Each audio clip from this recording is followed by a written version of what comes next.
Today, né? Acho que parou sozinho. Tudo bem. Bom, continuando aqui a nossa gravação do nosso 10º dia, ainda na primeira parte. Então, fala, Gil, achou legal a maneira que a gente trabalhou? Claro, achei muito enriquecedor, sim. Achei bem legal. Na verdade, todas as aulas acredito que acrescenta bastante. Pra Joia, gente, né? tem sido uma benção. Glória a Deus, meu irmão. Eu estou perguntando porque eu preferi ter trabalhado um pouco mais daquela forma e eu achei que foi bem relevante, sabe? Então, eu achei que foi bem agregador para todos nós, né? Tá bom? Então, beleza, meus irmãos. Então, vamos lá. Então, continuando aqui, eu não sei aonde que caiu a gravação, eu não sei dizer se caiu faz tempo. Vocês notaram quando tinha caído a gravação? Não? Não, né? Eu também não. Eu nem percebi. Né, eu não sei. Você vê, ó, tem hora que acaba dando alguns problemas, né? Mas não tem problema não. Então, tá gravando aqui. Vamos lá. Então, meus irmãos, vamos começar aqui a nossa. Eu vou apresentar agora para vocês aqui a questão do. Como eu tinha dito, nós vamos estar trabalhando rapidamente sobre Lamentações de Jeremias. Eu vou replicar para vocês. Vamos lá.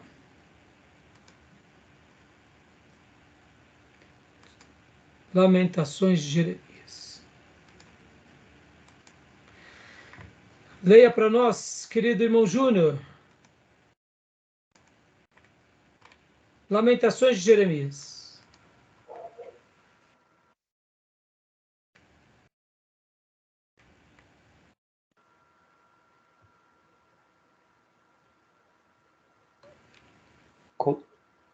Conceitos básicos. Deus castiga o pecado, Deus ensina os fiéis por meio do sofrimento. O julgamento divino é justo, Deus é fiel e incute esperança nos justos. Glória a Deus. Então, esses são os conceitos básicos de Lamentações. Semana passada trabalhamos muito na última aula sobre esse assunto.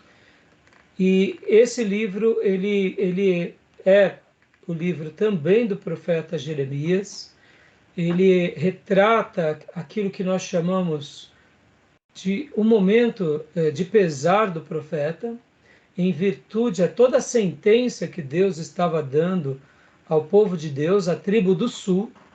Recapitulando a todos vocês, aqui algo muito importante, que é esse exato momento, que é o momento em que Israel já tinha passado pelo cativeiro assírio, e agora, pouco tempo depois, Deus levanta os profetas para sentenciarem contra Judá, e principalmente levanta Jeremias. E o povo não deu ouvido, e então veio o cativeiro babilônico, e no meio de tudo isso, Jeremias não só escreve o livro de Jeremias, como os livros de Reis, mas como também agora o livro de Lamentações. E é bem interessante aqui que Lamentações obteve seu título da Vulgata. A posição do livro após Jeremias no cano reflete as influências do Antigo Testamento grego na Septuaginta, que no primeiro versículo atribui a poesia ao profeta Jeremias. Então, a gente sabe que realmente Jeremias ele é o escritor.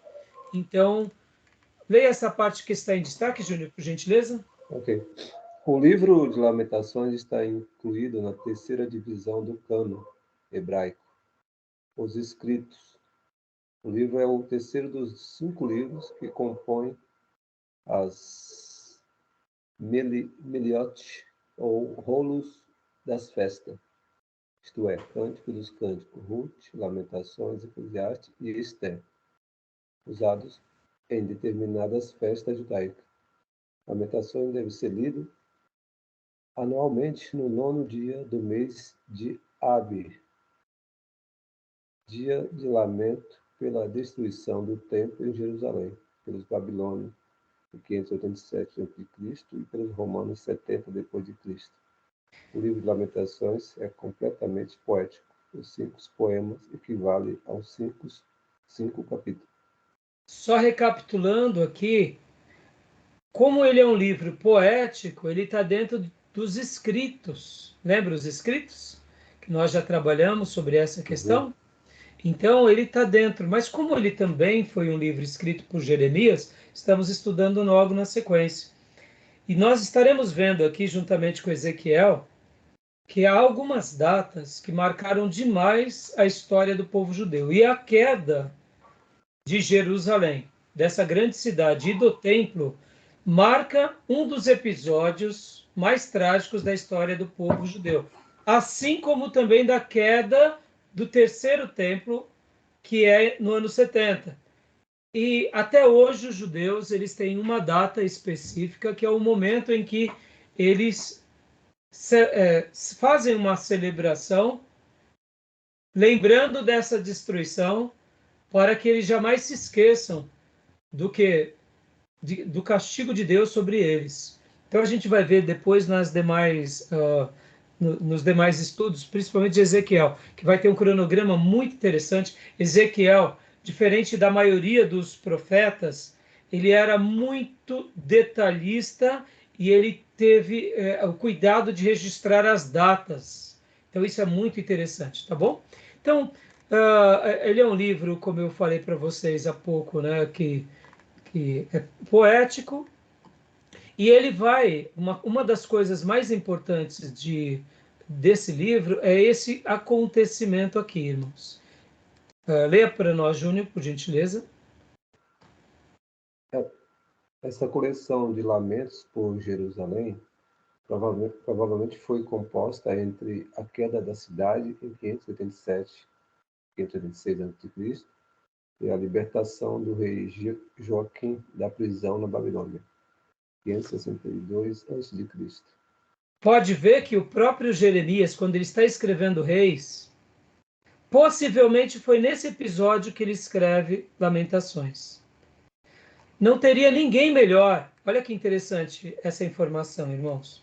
Não teria ninguém melhor para escrever Lamentações do que o profeta que sentencia a cidade em nome de Deus, mas que na realidade só faz isso não porque era o desejo de Deus, mas vocês vão se relembrar pela última aula que o desejo do profeta, quando Deus usa ele, era se rendam para Nabucodonosor, para a Babilônia, porque a sentença vai ser menos dolorosa.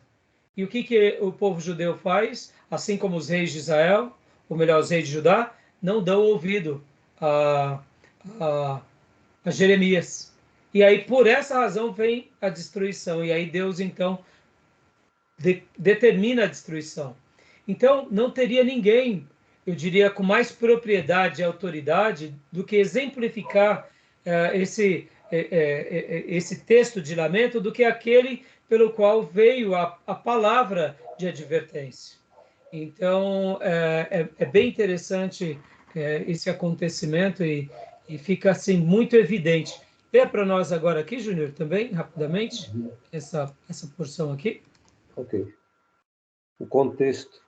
O livro é uma resposta à destruição de Jerusalém e suas consequências pelos exércitos babilônico do rei Nabucodonosor em 587 a.C.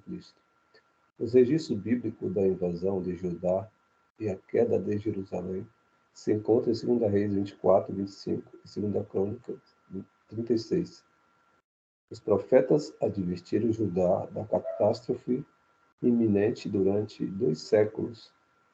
2 Reis 21, 12, 24, 3. Infelizmente, a repetição da ameaça de juízo divino calejou os ouvidos do povo e criou uma barreira contra a ideia de arrependimento. Além disso, a demora da visitação de Yahvé gerou um falso senso de segurança na nação. Jeremias 6, 13, 14 e 17, 7, 1, 14, né? Jeremias 7, 1, 4. O livro lamenta o dia previsto pelos profetas, em que Yahvé se tornou, como um inimigo, fecha aspas, que destruiu Israel, aspas, sem piedade, fecha aspas. E aqui é interessante essa frase, que durante 2 séculos, podem ver que Jeremias não é o único profeta. Ele é mais um profeta que sentencia. Mas como não vem o castigo, vem aquela falsa expectativa de que Deus não vai fazer mais nada. Até o dia que chega e Deus se apresenta como um inimigo. Não que ele seja inimigo, mas de fato ele se apresenta. Então, vem o esboço aqui do livro, né? Lamentações pela miséria e deserção de Jerusalém, lamentação pela cidade de Sião, derrubada na ira de Javé, tristeza e esperança poética, o horror do cerco e recordação da desgraça de Sião, pedido de restauração. Lembrando, irmãos, que toda sentença, todo castigo, toda punição, sempre depois dessa ferida vem a cura, vem o bálsamo. Deus, ele, por mais quer que ele se apresente como uma pessoa, um ser duro, como uma pessoa que pratica aquele castigo, ele sempre depois tem na pessoa dele uma palavra de esperança e de restauração. Tá bom? O propósito da mensagem, ao contrário de 2 Reis 24 e 25, que registra os fatos históricos da queda de Jerusalém, Lamentações apreende a emoção da mudança trágica da experiência de Israel com Javé.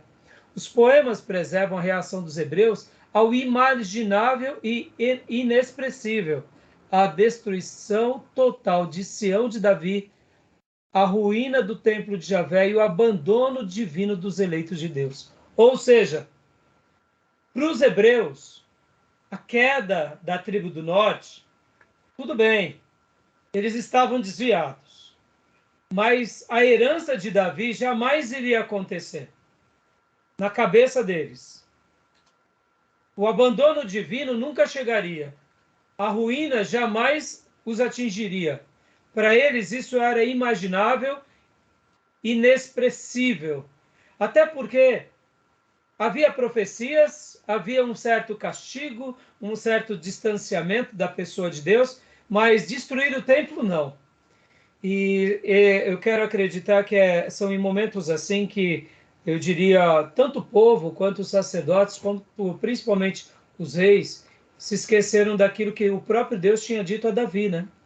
Porque Deus tinha profetizado a Davi, muitas vezes, o quê? Davi, se você se mantiver fiel e a sua família se mantiver fiel, eu jamais os abandonarei. Mas se vocês se desviarem de mim e abandonarem e virarem as costas, eu vou destruir tudo. Ou seja, o próprio Deus tinha dito essas coisas. Então, chegou o dia do juízo com a tribo do sul. Continuando aqui, Sião é a expressão favorita para Jerusalém em Salmos, Isaías e Lamentações. A origem do termo é indeterminada, mas a palavra hebraica Sion pode ser traduzida por torre fortificada.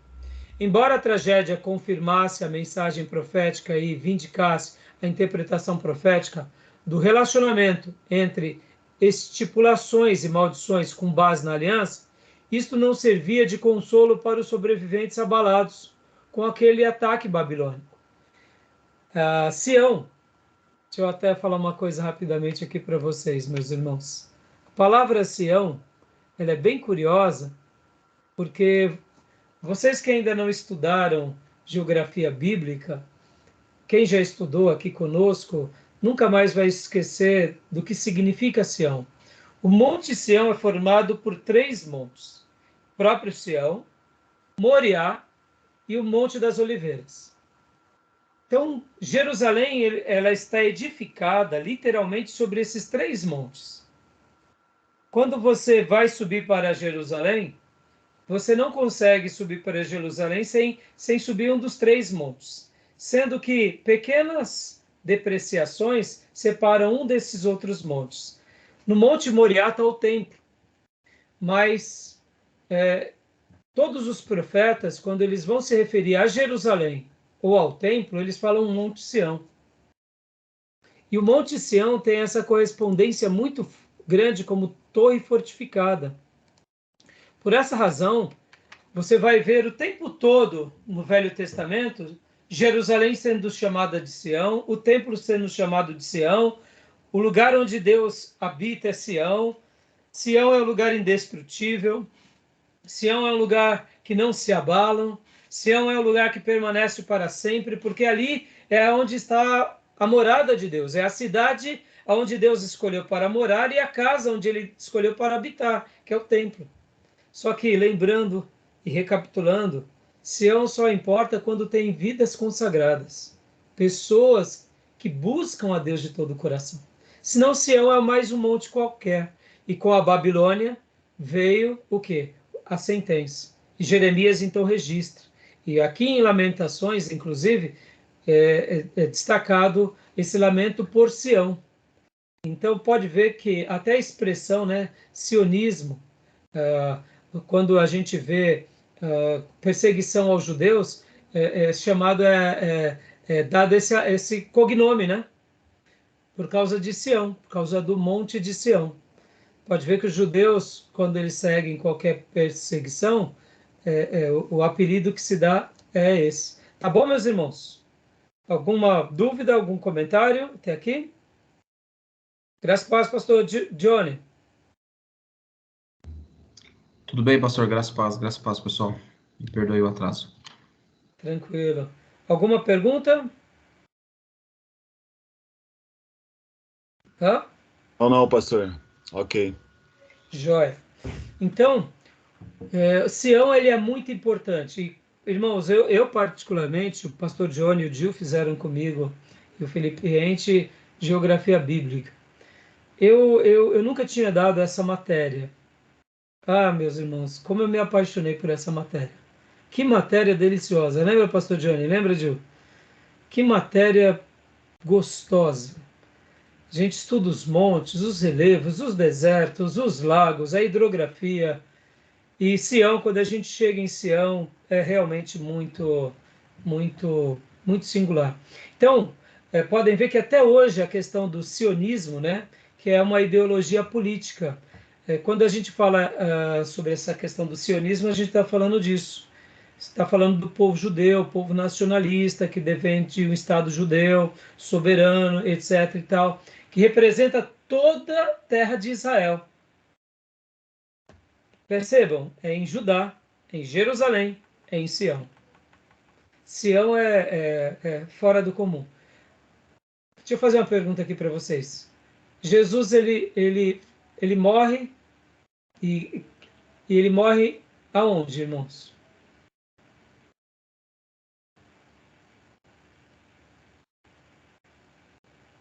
Tem um lugar que ele morre.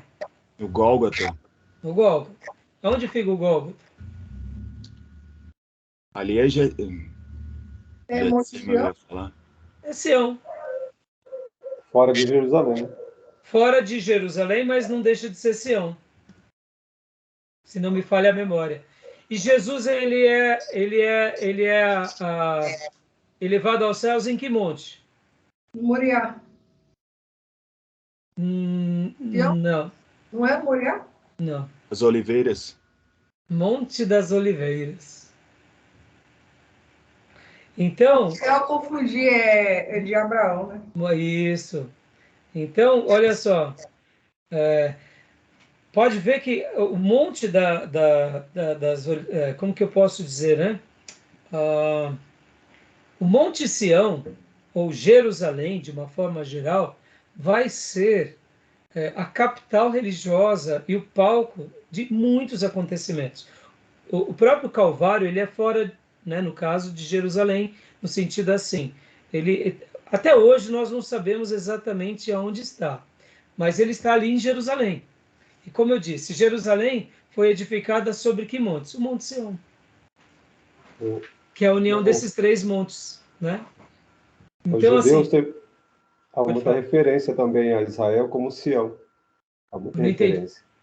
Não entendi. Há muita referência a Israel como Sião. Sim, sim. Até no Salmo 126, quando eles estavam na Babilônia, eles falavam. Exatamente. A volta para Sião. Por quê? Porque Sião representa aquela nação.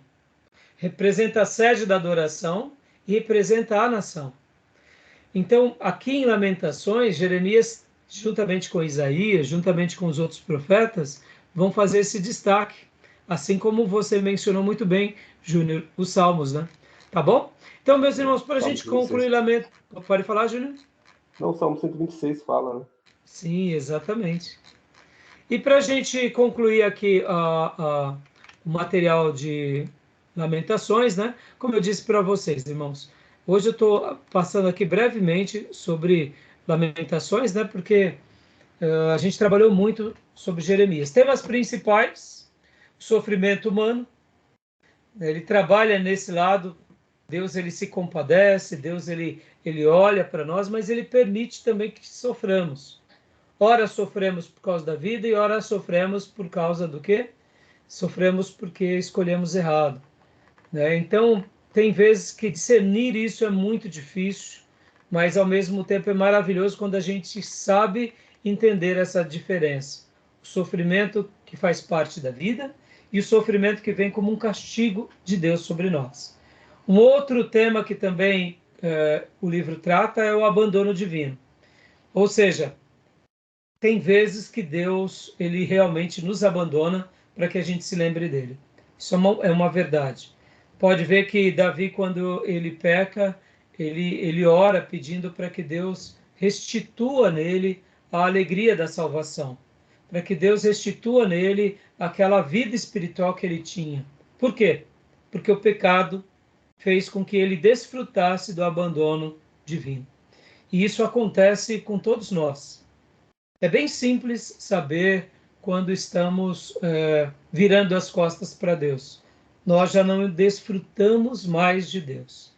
Uma única coisa que eu quero destacar nessa questão do abandono divino é que pode existir momentos na vida de uma pessoa que ela está passando por uma depressão e por causa dessa confusão hormonal gerada por causa da depressão ou por esse desbalanceamento químico, a pessoa não tem os seus sentidos, eu diria, normais. E é comum que uma pessoa, quando ela está assim, ela possa até se sentir no abandono divino. Por que eu estou falando isso? Logo no início da pandemia, depois de alguns meses, minha esposa engravidou. E foi uma surpresa para nós, porque nós tínhamos já feito bodas de prata, descobrimos que ela tinha engravidado. Então, foi um misto de riso, de alegria e de preocupação. Passado pouco tempo depois, ela veio a perder o bebê, nós perdemos o bebê. E ela teve aquilo que chamamos de depressão pós-parto, onde os hormônios dela ficaram alterados pelo beta-HCG, se não me falha a memória. E, irmãos, foi uma loucura. Minha esposa, que é psicóloga, vocês sabem, ela realmente passou dias assim muito, mas muito atribulados. Porque ela dizia: amor, eu não estou bem. Amor, eu tô sentindo no meu peito, está doendo no meu peito, eu acho que eu vou morrer. Todos aqueles sintomas que uma pessoa tem quando ela está em depressão, ela começou a ter. E aí ela ia para a internet pesquisar, até porque ela é uma pesquisadora da área clínica, e ela ficava mais desesperada, até o ponto que eu proibi ela de acessar a internet. Fomos ao médico, o médico pediu alguns exames e realmente viu que ela estava ainda com esses hormônios alterados. Então, ela perdeu o bebê por volta de julho. Ela ficou de julho a novembro, irmão, sofrendo. E uma frase que ela dizia era: amor, eu não sinto mais Deus. Eu não consigo mais sentir Deus. Minha esposa cresceu na igreja desde pequena. E quando ela disse isso, ela falou: amor... E eu falava para ela com toda a calma, falava: amor, você não precisa sentir para saber que Deus está com você. E ali, ela como psicóloga, como cuidadora da área da igreja, eu passei a cuidar dela e os meus 2 filhos. E nós 3 revezamos durante a pandemia, num cuidado intenso a ela. Quando chegou ali, novembro, no final de novembro, para o começo de dezembro, ela começou a se sentir melhor. Mas foram muitas noites sem dormir, muitas noites desacordadas, essa explosão hormonal. Então, eu fiz questão de fazer esse comentário aqui, irmãos, para que a gente nunca subestime uma pessoa que passa por problemas emocionais, psicológicos, psicossomáticos, patológicos, porque somente quem teve uma pessoa, um conhecido na família, sabe como isso afeta. pouco tempo depois que ela foi diagnosticada por essa explosão e a alteração hormonal, ela começou a tomar um remédio antidepressivo indicado pelo médico. Só que ela ficou bem pior e logo depois fomos ao médico e pedimos para que ela suspendesse esse remédio. E ali passamos a cuidar dela e foi a melhor coisa. Se Deus não tivesse me dado uma sabedoria grande de cuidar de pessoas ao longo desses anos, talvez o sofrimento da minha esposa seria muito maior. Por isso que alguns maridos que não têm essa percepção acabam não compreendendo a cabeça da pessoa. Porque, confesso, irmãos, ver minha esposa, que é super centrada, super equilibrada, ter picos de desespero, de instabilidade, de crises, foi uma das coisas mais difíceis. Mas Deus nos deu vitória e a gente pôde vê-la muito bem logo depois disso. Nesse caso, eu fiz questão de citar o abandono divino, porque o abandono divino pode ser também um momento psicológico que a gente está sofrendo. Então, de repente, pode ser uma percepção nossa, mas não é que de fato seja. Nesse caso de Cantares, ou melhor, de Lamentações, é o abandono divino por causa do pecado, que é o que acontece conosco quando a gente peca, ou quando a gente se desvia das palavras do Senhor. Tá bom, meus irmãos? E aqui, para a gente concluir, né? Então era isso, tá joia? Beleza, meus irmãos? Tudo bem? Deixa eu até apresentar aqui para vocês rapidamente o livro do Ellison também. No livro do Ellison, quando ele vai falar também sobre Lamentações, é muito interessante, eu gostei bastante.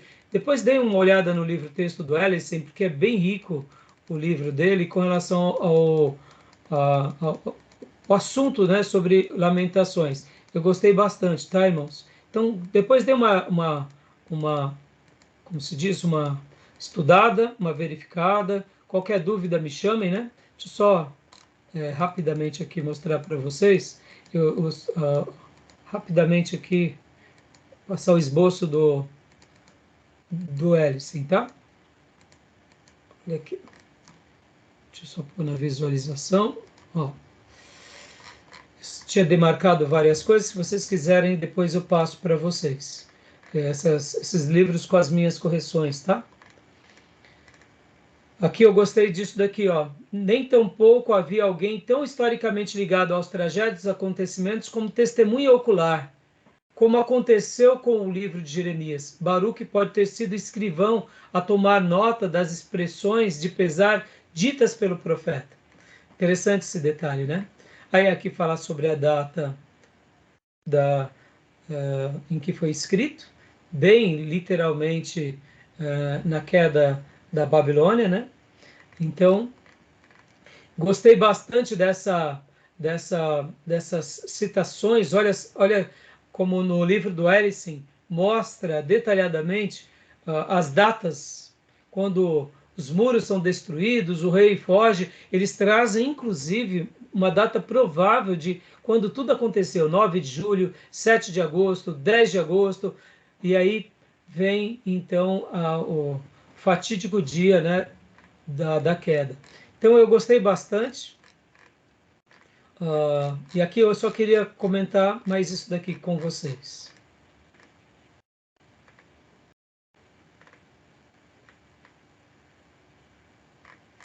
Não é aqui, não é aqui.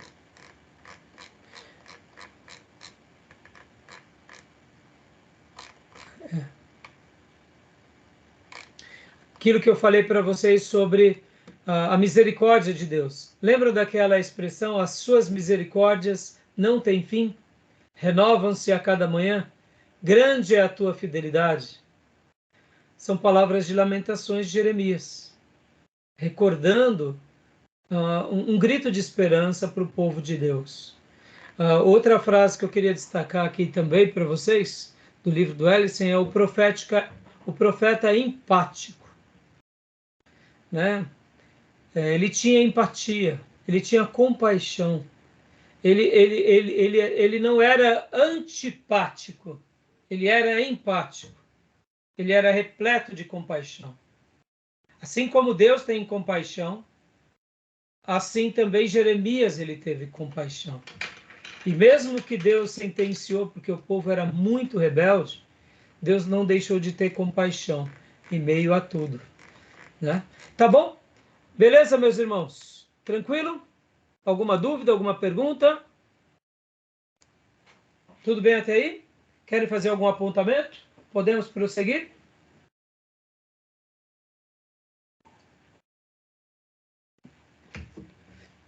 Tudo bem? Tudo. Podemos, pastor, podemos. Podemos. Então, meus irmãos, então, vamos lá. Agora vamos tratar de 2 livros, Ezequiel e Daniel. Ah, meu Pai do céu. Que livros maravilhosos. Vamos pegar aqui no nosso cronograma. Olha só que interessante. Vamos pegar aqui no nosso cronograma. Deixa eu pegar aqui para vocês. Naquela tabela do nosso irmão André. Olha só que interessante, irmãos. Lembrando, ó, Jeremias começa o seu ministério nos dias de Josias, que era piedoso, Jeoacás, Jeoiaquim, Joaquim e Zedequias. Vem a queda de Jerusalém em 586 a.C. Mas olha que interessante, quando a gente pega essa parte, esse corte, deixa eu até puxar para cá, pode ver que bem um pouquinho antes de Jeremias vem Sofonias, aí vem, nos dias de Jeremias, vem Abacuque, Daniel e Ezequias. Hoje a gente não vai falar de Abacuque. Mas olha que interessante, irmão. Esses 3 profetas. Hoje nós falaremos sobre Jeremias, ou melhor, sobre Daniel e Ezequiel. Então olha que correlação, né? Como eles foram importantes, como eles foram singulares. No momento tão trágico, no momento de tanto terror, no momento onde a menina dos olhos do povo judeu cai, que é o templo.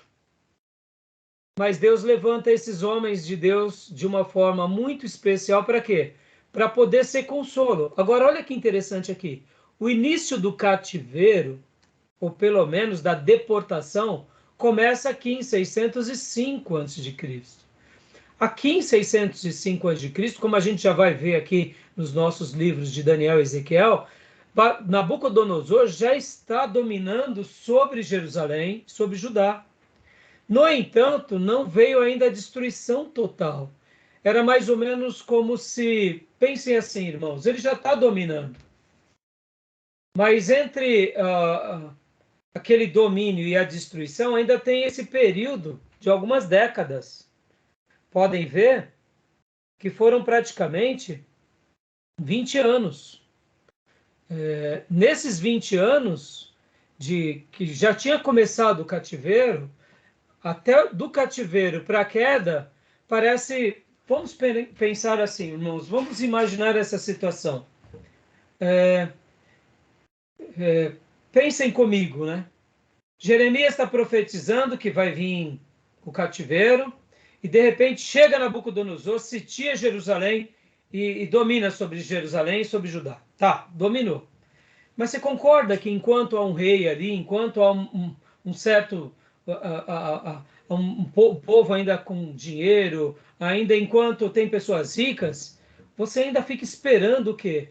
Não, a gente vai ser liberto disso. A gente vai vencer Nabucodonosor. Assim como Deus livrou a tribo do norte de Senaqueribe, Deus vai socorrer a gente aqui em Judá, porque afinal de contas Jerusalém é a casa de Deus. Então, esse contexto que eu estou citando agora é muito interessante, porque o profeta Jeremias, por isso que ele também era mal compreendido, porque era mais ou menos assim, ele estava dizendo, se rendam, e o povo estava dizendo, não vou me render, eu vou buscar Deus, me permite aqui a brincadeira, tá? Eu vou determinar a minha vitória, eu decreto a minha vitória, tá entendendo? O profeta está profetizando e os crentes estão lá fazendo as suas determinações, né? Como se fosse resolver alguma coisa. Você já viu alguma coisa desse tipo? Eu determino a bênção. Vem um profeta de Deus, fala, filho, pega a mala, vai lá para Nínive. Você fala, não, eu vou para Dubai. Eu vou, vai lá para a África. Não, eu nasci em berço esplêndido, vou ser profeta em Dubai. Filho, esquece, não vai ter jeito. Pode pegar a mala e ir lá para a África, porque é o teu lugar. Então foi mais ou menos esse cenário. Por isso que fica mais claro quando a gente vê isso. Ao mesmo tempo, olha que interessante, irmãos. Voltando para a nossa tabela. Daniel vai ser levado no primeiro momento para o cativeiro babilônico. Ele vai um pouco antes da queda de Jerusalém. A gente vai entrar agora em Daniel e em Ezequiel. Então vocês vão ver uma coisa muito interessante. Daniel vai continuar pregando agora na corte, não só mais de Israel, mas para os nobres judeus que estavam ao lado dele, lá no cativeiro, como escravo, mas ele vai continuar sendo um profeta da corte. Só que agora não a corte mais de Deus, mas a corte da Babilônia. E Ezequiel, como um sacerdote, mesmo agora também deportado para a Babilônia, ele vai continuar pregando para os sacerdotes da Babilônia. Só que olha que interessante, ele não vai ter aqui o privilégio que teve Daniel de estar na corte, mas ele vai estar entre os religiosos do seu povo. Só que agora, Ezequiel não vai ter mais o que o templo, não vai ter mais o que aquelas práticas que era tão comum dia a dia. Lembra que eu usei em algumas aulas aqui que o sacerdote ele acaba fazendo aquele papel mais normativo, regular, sacrifício, oferta, festa, ensino, sábado, adoração com os levitas, né? E o que acontece? Ezequiel agora não tem mais o templo, não tem mais os rituais. Aonde ele está servindo agora, Ezequiel? Está servindo junto ao seu povo e junto à casa desse povo. E aonde ficou o templo? Aonde ficou as coisas normativas?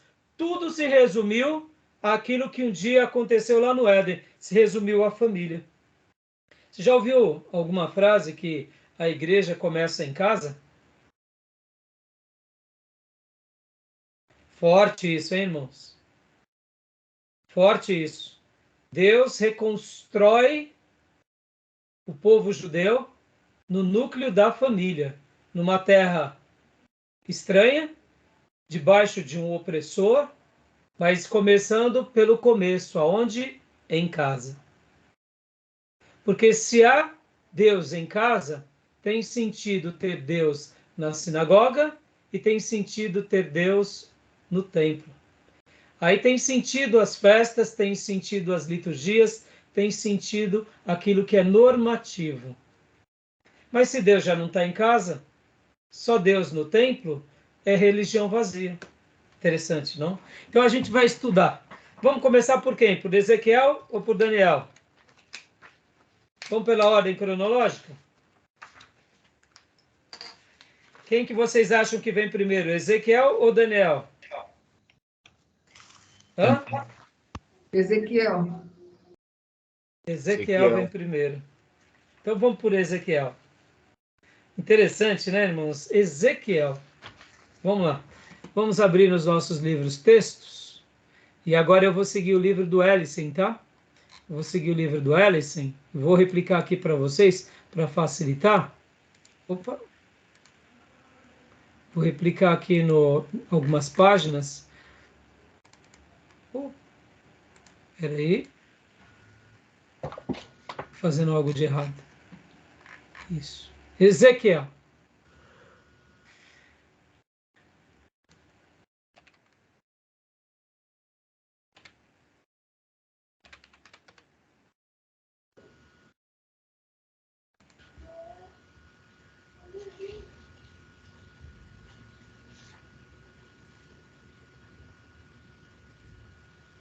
Vamos lá. Visualizar aqui. Ezequiel. Quem quer ler para nós?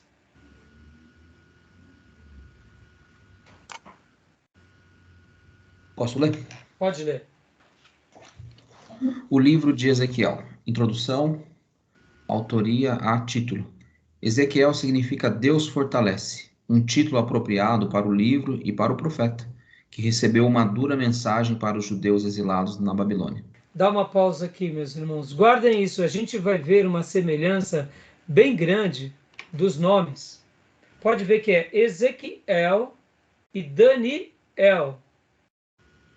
Vocês vão aprender comigo quando estudarmos missões, quando estudarmos essa matéria, que a palavra El, que também é Deus, mas era uma maneira que Deus se revelava, inclusive para os cananeus. Olha que interessante. Então, tanto Daniel quanto Ezequiel, esse El, pode ver, o nome de Jeremias, Isaías, são nomes que não têm essa terminologia. Mas tanto Ezequiel quanto Daniel, eles têm uma mensagem poderosa ao povo de Deus, mas também aos gentios. Interessante, né? Até o nome deles é um nome propício para remeter uma ideia, uma lembrança de que Deus, já no passado, tinha se revelado para os cananeus.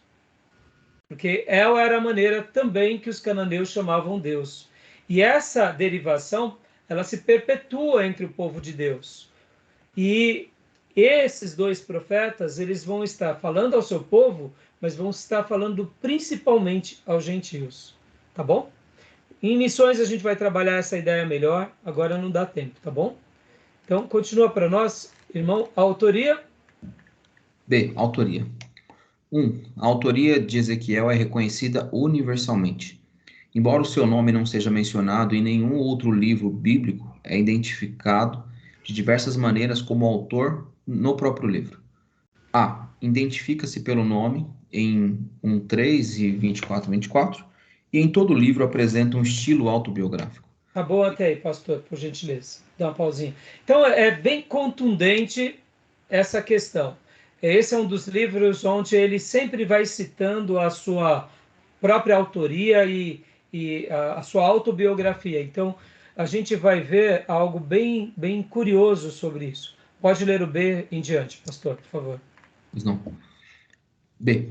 Usa um singular, estilo gráfico de visões, parábolas, alegorias e ações simbólicas no livro todo. Dá uma pausa aqui. Irmãos, Ezequiel chega a um ponto de ser coisa de profeta mesmo, irmão. Porque, olha, eu vou te falar, viu? Tem uma hora assim que você está lendo Ezequiel que você fala, Pai, me ajuda. Porque é um livro muito repleto de alegorias, de símbolos, mas foi a maneira que Deus se revelou para ele. Olha que curioso, né? Isaías não foi assim, mas Ezequiel foi. Então, ele é muito singular. Oi? É uma similaridade com o Apocalipse, né? Com muitas Sim. figuras. Sim, tem umas similaridades, né? Tem assim, querendo ou não, essa alegorização dele, inclusive os místicos gostam de tentar fazer os desenhos de Ezequiel. E aí, meu irmão, sai cada coisa que a gente fica assustado mesmo. De fato, uma coisa é fato, ele realmente trabalha com esse estilo e é muito, eu diria, muito rico de informação. Continua, por gentileza. C. A ênfase sacerdotal no livro também sugere ser Ezequiel um sacerdote. Ofertas, templo, altar, sacerdotes, etc. Exatamente. E quando a gente vai ver, né, o próprio livro em si, ele aponta para isso. Pode ler o 2 agora. E 2. Observa-se de diversas maneiras a formação de Ezequiel. A. Nasceu na família de Buzi, o sacerdote, em 622 a.C., no auge da reforma de Josias em Jerusalém. O 30º ano de capítulo 1, verso 1, é geralmente presumido ser a idade de Ezequiel no ano de 592 a.C. Portanto, ele teria 30 anos quando ele foi dado a primeira visão. Então, vamos dar uma pausa aqui, pastor. Então, vamos ler agora Ezequiel 1, do 1 ao 3. Fabiano, graça e paz, filhote, tudo bem? Tudo tranquilo, professor? Leia para nós, Ezequiel. Está com a Bíblia aí? Oi, pastor, graça e paz. Graça e paz. Estou sim. Então, pode ler para nós? Uhum. Ezequiel, do 1 ao versículo de número 3. 1 ao 3. Certo. Era o 5º dia do 4º mês do 30º ano, e eu estava entre os exilados junto ao rio Quebar. Abriram-se os céus e eu tive visões de Deus. Foi no 5º ano do exílio do rei Joaquim, no 5º dia do 4º mês. A palavra do Senhor veio ao sacerdote Ezequiel, filho de Buzi, junto ao rio Quebar, na terra dos caldeus. Ali a mão do Senhor esteve sobre ele. Olha só, meus irmãos, uma das coisas mais impressionantes em Ezequiel é a datação. É a datação. Pode ver, ele aponta aqui para os dias em que possivelmente do rei de Judá, ó, foi no 5º ano do exílio do rei Joaquim. Ele fala que ele estava, ele põe, olha como ele, ao mesmo tempo que ele trabalha com essa questão alegórica, com as questões de visões, ele ao mesmo tempo ele tenta trazer para essa realidade temporal e coloca endereço, o rio Quebar, da terra dos caldeus. Pode ver que ele usa aqui a expressão caldeus. Ele mesmo faz a sua autobiografia, pode ver que ele fala, veio ao sacerdote Ezequiel, filho de Buzi. Então, perceba que ele mesmo, ele era da família de Arão, ele era dos coatitas, assim como Jeremias, mais um sacerdote ungido, consagrado, dedicado, piedoso, e de repente os céus se abrem e ele tem visões de Deus. Então, é muito interessante esses detalhes. Vocês vão ficar muito... Eu não sei se vocês já leram o livro-texto, eu deduzo que sim, como são muitas leituras, mas quem já leu viu a quantidade de informações que nós temos sobre isso, né? Então, a gente tem essas ideias, né? Da provável idade dele. Teria 30 anos quando lhe foi dada a primeira visão. Tudo bem até aí, meus irmãos? Beleza. Alguma pergunta, meus irmãos? Alguma pergunta, alguma dúvida? Esse salmo, ou seja, o que a gente leu sobre essa referência do rio Quebar, se eu não estou enganado, o Salmo 137, ele faz referência a esse mesmo rio, que diz, eu posso ler só um pouquinho? Diz assim, ó, às margens do rio da Babilônia, nós nos assentávamos e chorávamos, lembrando-nos de Sião, nos salgueiros que lá havia. Pendurávamos as nossas harpas, pois aquele que nos levava cativo nos pediram canções e nossos opressores. É nesse rio aqui acontece essa fase onde eles estão sendo levados cativos para a Babilônia. Exatamente, Fabiano. Exatamente. Estavam chorando ali. Não? E essa citação é muito interessante porque vê que eles estão se retratando. Por isso que esse mesmo salmo tem aquela expressão tão linda, né? Você está com a Bíblia aberta aí ainda? Tô. Então, continua a leitura desse texto. Certo. Verso 3, 137, verso 3.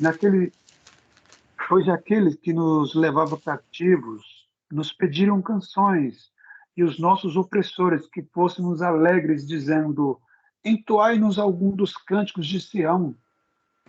Como, porém, haveríamos de entoar o cântico do Senhor em terra estranha? Se eu de ti me esqueci, ó Jerusalém, que se requece a minha mão direita e se apegue a minha língua ao paladar, se eu não me lembrar de ti, se eu não proferir, eu, Jerusalém, a minha maior alegria. Olha só, você pode ver que aqui nessa essa porção que a gente acabou de ler, é mais ou menos como se eles estivessem dizendo, mas como que eu vou cantar se eu estou sendo castigado? Na minha versão, Fabiano, diz, junto aos rios da Babilônia, nós nos sentávamos e chorávamos com saudades de Sião. E tem, a gente vai ver essa, que vê outro salmo também, o Salmo 126. Vamos abrir o Salmo 126. 126? Vai retratar aquele episódio do regresso, né? Mas olha só, o 126.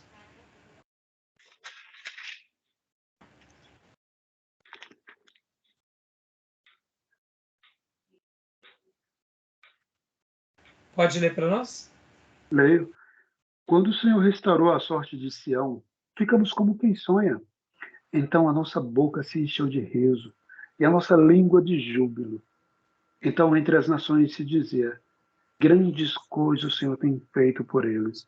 Com efeito, grandes coisas fez o Senhor por nós. Por isso estamos alegres. Restaura, Senhor, a nossa sorte, como as torrentes do Neguebe. Os que com lágrimas semeiam, com júbilo ceifarão. Quem sai andando e chorando enquanto semeia, voltará com júbilo, trazendo seus feixes.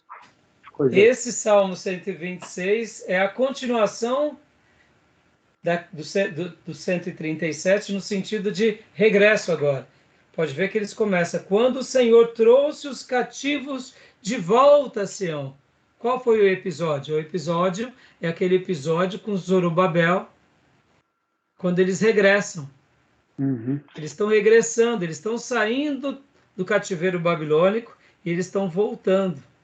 Por isso que esse salmo, esses dois salmos, eles estão chorando a dor da destruição e o outro eles estão celebrando e chorando o choro da alegria do regresso. Porque aqui o Senhor restaurou a sorte deles, né, no 126. Tá bom, meus irmãos? Então, vamos continuar aqui. Vamos continuar, ainda não chegou no regresso, por enquanto eles estão lá só chorando. Continua lendo para nós, pastor Johnny. Olha, só finalizando a parte A ali, essa é também a data do 5º ano do reinado de Joaquim, pois o ministério de um sacerdote começava aos 30 anos. Opa, outra informação super relevante. Começa assim, então, esse destaque do sacerdote aos 30 anos. Segundo alguns estudiosos, é porque aos 30 anos o homem ele já está pleno na sua maturidade. Eu sei que isso é um pouco relativo, porque tem pessoas que 20 e poucos anos ele já é bem maduro. Mas se tinha de consenso que aos 20 anos o judeu ele ia para a guerra, ele estava pronto a guerrear. E aos 30 anos ele já estava com a sua maturidade plena. E os sacerdotes também tinham como costume exercitar o seu ministério a partir dos 30 anos. Por essa razão, entendemos que Deus permite com que Jesus inicie o seu ministério aos 30 anos e não, por exemplo, aos 20 anos. Para que por meio desse fator humano e até mesmo as pessoas respeitassem mais ele com relação a isso. Porque, querendo ou não, irmãos, olha só que interessante. Quando alguém começava a falar, lembra de Jeremias, que ele se considerou muito novo? E aí Deus teve que corrigir ele por causa da sua idade e falar, olha, se eu te levantei, então vai. Porque era uma questão de urgência. Geralmente, é como se Deus ele compreendesse as nossas limitações. Então, essa é um dos porquês Jesus inicia o seu ministério aos 30 anos. É por causa que é a ideia da maturidade plena, principalmente aos sacerdotes. Interessante, né? Não sei se você já tinha ouvido alguma coisa a esse respeito. Já tinha ouvido? O senhor já fez um comentário assim em algum momento, não lembro quando, mas o senhor já tinha feito. Eu também não recordo, pastor. Vocês que estão comigo há mais tempo, a gente acaba muito exercitando, né? Não lembro agora. Então, eu tenho uma pergunta, na verdade. Pois bom, o sacerdote com 30 anos, acho que para o período também, ele não tinha muito tempo, né, de vida ali. Acho que a vida média deles era muito menor nesse período. Então, você sabe que quando a gente começa a pegar um pouco ali, vamos pegar por base nos reis, geralmente a maioria ia até uns 70 anos, Metade da vida. 80, Um pouco menos da metade. dependendo da atividade deles. Por exemplo, nós vamos ver que alguns até perduram um pouco mais quando eles estão mais assistidos. Mas assim, geralmente você pode ver que a maioria deles reinam 40 anos, 50 anos, 70, 80 anos, né? É, os sacerdotes também, eles tinham, vamos dizer assim, como havia um time muito grande de sacerdotes, havia uma rotatividade. Os sacerdotes, eles estavam em exercício pleno durante um período, depois eles eram substituídos. E vamos falar aqui, eles iam para a docência, entendeu? Eles iam dar aula para o seminarista. E era a hora que eles, né? Então é mais ou menos isso, entendeu? Era difícil um sacerdote continuar em exercício mesmo depois de muito tempo. Deus geralmente permitia com que essa rotação acontecesse para poder ter espaço para todos. E o sacerdote que já estava jubilado, o que ele fazia? Ele ficava auxiliando os novos que agora estavam em exercício, né? Então, é um dado, né? Joia, Legal. alguma outra pergunta, irmãos? Pastor, na mesma pergunta do irmão, parece que esse sistema muda um pouco, né? Ali no tempo de, eu sei que é mais para frente, né? Ali no tempo de Zacarias, pai de João, que ali já é um voto, ou seja, uma seleção para Então, entrar. mas ali já não é o serviço rotineiro. Nos dias de Zacarias, a gente tem que pensar assim: como que você distribuiria as tarefas para que todo mundo participasse, sendo que eles eram todos sacerdotes? Então, muitas vezes, você concorda que aquela família de sumo sacerdote, elas acabavam fazendo tudo que era principal, e os demais? Muitas vezes acabavam ficando meio à margem. E vocês têm que lembrar que um grupo de sacerdote ficava, e de levitas ficava em Jerusalém, e os outros grupos de sacerdotes e levitas eram distribuídos nas outras tribos. Isso nos dias de Josué foi feito isso. Haviam cidades dos levitas. Então eles eram distribuídos. Eu sei que veio depois o período dos juízes, aí depois veio o reino dividido, tem muita história aí. Mas nos dias de Jesus, depois do regresso, olha que interessante, depois do regresso com Zorobabel, Esdras e Neemias, com o sumo sacerdote Josué, e aí depois você pode ver que Esdras escreve 1ª e 2ª Crônicas, vocês vão ver que há ali novamente o quê? A citação de todas as famílias sacerdotais, para preservar os coatitas e os levitas. E centralizou ali em Jerusalém. Mas, ao mesmo tempo, vocês têm que lembrar que agora, quando eles estavam em Jerusalém, reergueram o templo, depois reergueram as muralhas, tinham o quê? As sinagogas fora, não tinham? No reino Medo-Persa. Então, os sacerdotes eram enviados para esses lugares. Os levitas eram enviados para esses lugares.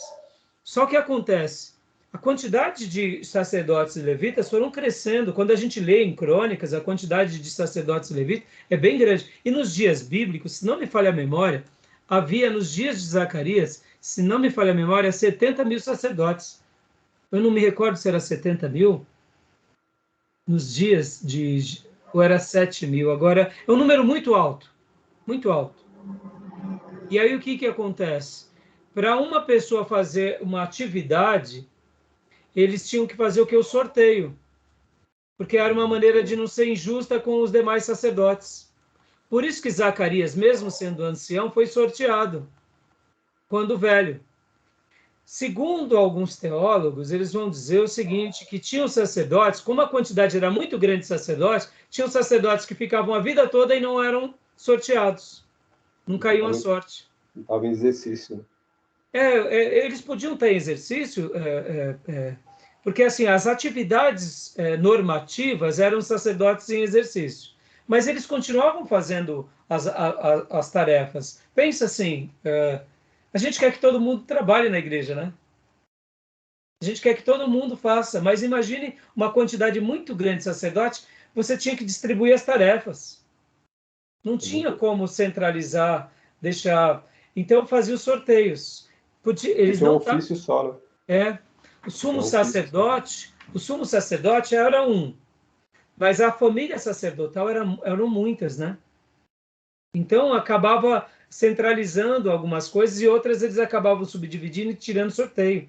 Então Zacarias, quando ele fica, vamos dizer assim, surpreso, é porque possivelmente foi a primeira vez que ele foi sorteado para ir no templo, entendeu? Então, eu desconheço, Fabiano, se de fato houve alguma mudança nesse sentido. Mas, pelo que eu sei, é porque não era uma tarefa normativa. Era uma tarefa esporádica essa, entendeu? Então, assim, mas aí isso demanda para uma pesquisa um pouco mais delicada, tá bom? Beleza, meus irmãos? Mais alguma pergunta? Tranquilo? Ô, pastor, queria fazer uma pergunta. Pode falar. O Ezequiel, ele ficou exilado, ele finalizou o seu ministério profético exilado ou ele voltou para Jerusalém e finalizou o seu ministério profético em Israel Então, a mesmo? gente vai ver agora. A gente vai ver na leitura do nosso programa aqui. Tá bom? Você vai ver que acontecem várias coisas super interessantes. Beleza? Irmãos, vamos. A, Pode falar. a Babilônia teve várias deportações. Então, nós vamos ver agora na sequência, a gente vai pegar uma tabela e a gente vai ver aqui embaixo várias deportações. Ó, não diriam vários, né? Mas teve pelo menos 2 deportações. E aí a gente vai ver os detalhes já já, na leitura do que eu separei aqui para a gente, tá bom? No livro texto tem algumas menções mesmo de deportações. Então, assim, é que quando a gente pensa na queda de Jerusalém, a gente pensa que foi uma coisa lá, sitiaram, pegaram todo mundo, acabou. Mas por isso que eu falei que houve um tempo. Por isso que esses 2 livros hoje, eles vão se completar com relação a essas datas, essas deportações, esses momentos. E aí a gente tem que lembrar desse terceiro personagem, que é quem? O profeta Jeremias, que estava profetizando lá em Jerusalém. Então estava tudo acontecendo meio que simultâneo. Olha como Deus cuida dos seus servos, né, irmãos? Como Deus é bom. Tá bom? Maravilha, meus irmãos. Vou dar uma pausa aqui, tá bom? Vou dar uma pausa aqui na gravação. E aí a gente já retorna logo na sequência, tá bom?